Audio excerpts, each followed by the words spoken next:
Hey guys, Kerry Werner here from the Pan Ams and Shimano team, picking up with day 2 of the NCGP and finishing up the ProCX and the GoCross NCGP Cup series. Here we are, race recap.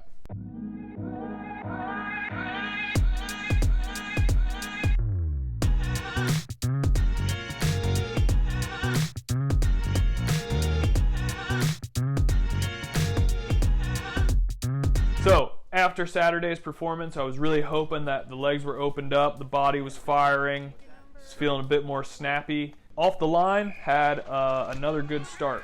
Again, we hit that same off-camber pinch point right off the start, so a good start was pretty crucial. Tim Hopkins, the promoter and course designer, made some changes to make the course a bit more punchy.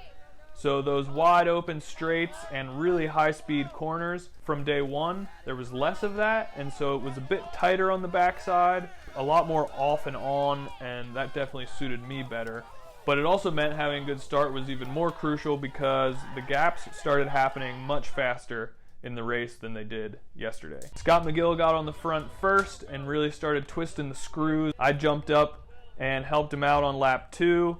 Coming into lap 3, we really started to see the chink in Gage's armor, and he started to show some gaps behind us. So we just kept hitting, just kept those really sharp accelerations coming, and I think we eventually wore him down until it was just the two of us. We got away and just kept on building that gap until we got it to about 20 seconds. At that point, Gage was behind us, and again, like yesterday, went into TT mode, and he just held it at 20 seconds all race. So he was keeping us honest. Meanwhile, we were both battling each other. From racing with Scott in the past, I kept thinking that at some point I was going to crack him. Lo and behold, we made it to 3 laps to go, and we were still together, we were still riding strong. I wasn't really sensing him fading at all, so I really had to start thinking about what was going to happen when this race went all the way to the finish line. Regardless, we kept punching each other with 3 laps to go. Gage started to claw back a couple seconds here and there, but never brought it to within 15 seconds of us. And so coming into the last lap, it was really a battle of us two. Unfortunately, the course wasn't too technical to where we could force each other to make errors. There was a lot of good grip out there, and so coming by pit 2, I tried to come around Scott up the wall. There was a big power section, but he shut me down, put me into the tape, left me nowhere to go. It was a clean move, but that meant I came into the woods on his wheel, and there wasn't really anywhere to pass in the woods. The woods was like a tighter section.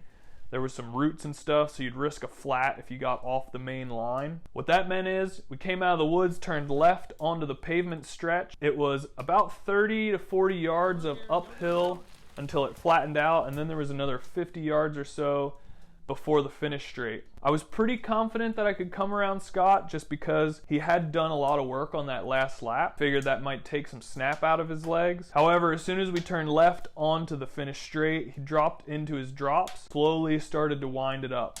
He took a couple slow pedal strokes, and just when I decided that I was going to get on top of my gear, he did at the same time, and we kind of slowly came up the hill together. I was coming around him very, very gradually, and I knew that this wasn't going to be an easy sprint.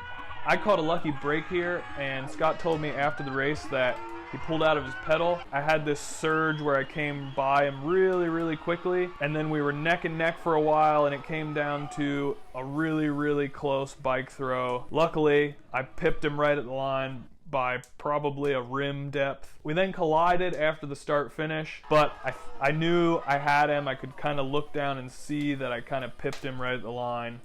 Pulled that one off with the skin of my teeth. Told Scott after the race he should change his cleats before Nationals. Stoked to get away with a win on the last ProCX calendar race of the season, which I ended up taking the win in the overall series. So every UCI race this season was part of the ProCX calendar, and there was a points table, and I ended up with the most cumulative points throughout the season, and ended up with the GoCross NCGP Cup Series overall win. I had the least cumulative race time for that. 3 wins in 1 weekend, and I could go into Thanksgiving, hit the training hard, feel a little relaxed because the next couple races were going to be pretty stressful. We have 2 jerseys up for grabs, After Thanksgiving, we have Pan Ams in Texas, and then Nationals in Chicago. I hope you all have a good Thanksgiving. Have a good holiday. We'll catch up with you guys at Pan Ams in Texas. Thanks for watching.